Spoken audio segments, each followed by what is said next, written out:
Shalom. The story of Israel is in many respects the story of its people. The story of its people is a beautiful mosaic of stories relating to different periods of time in the history of our country, of our people, of our nation. I decided to share a story with you, a story that deals with my family. I know some people say, why does he have to talk about his family? But I think my personal history and the history of my family in Israel will shed light on something that so very few people know. I'm a ninth generation born in Israel. The first person among my forefathers that we know about came to Tzfat in the Upper Galilee in the first half of the 19th century. He participated in the founding of Rosh Pina. His sons stayed in Rosh Pina, and then through the ages, so did my mother, and then myself. My grandfather, on my father's side, was also born in Rosh Pina.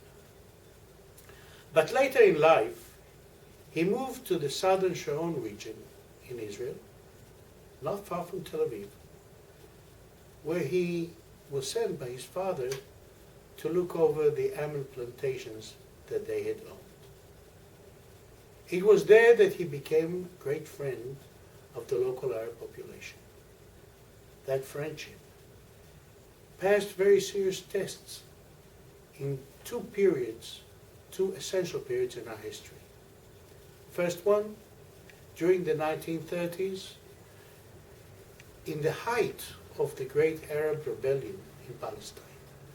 It was then, while many people were assassinated and killed on the high streets, on the highways, in orchards and gardens, my grandfather was asked by representatives of two neighboring Arab villages to come and be a mediator in a conflict over water resources. You see, way back then in the 1930s, water was already a problem.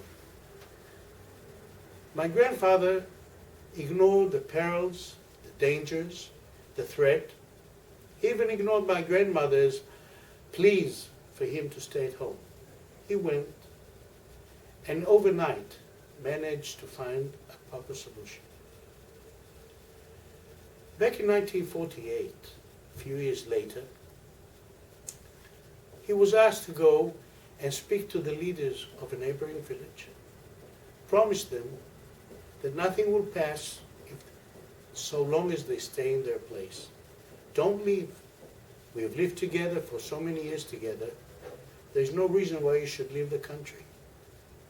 At first, they accepted his assurance and promised they would stay, only to change their decision in view of an explicit threat by local leaders who had threatened them to slaughter them, kill them, if they choose to stay in the Jewish state.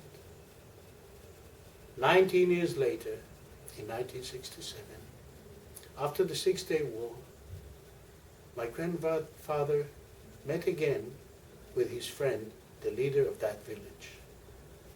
The poor man who had left his home, left his property, moved to the other side of the lines, became a refugee. And in a very emotional meeting with my grandfather, he hugged him, embraced him, and cried. And he said, "Why didn't I listen to you? Had I listened to you, we would be well developed. We would have stayed on our homes and our land. But today, just because we listen to all that incitement, we live as refugees."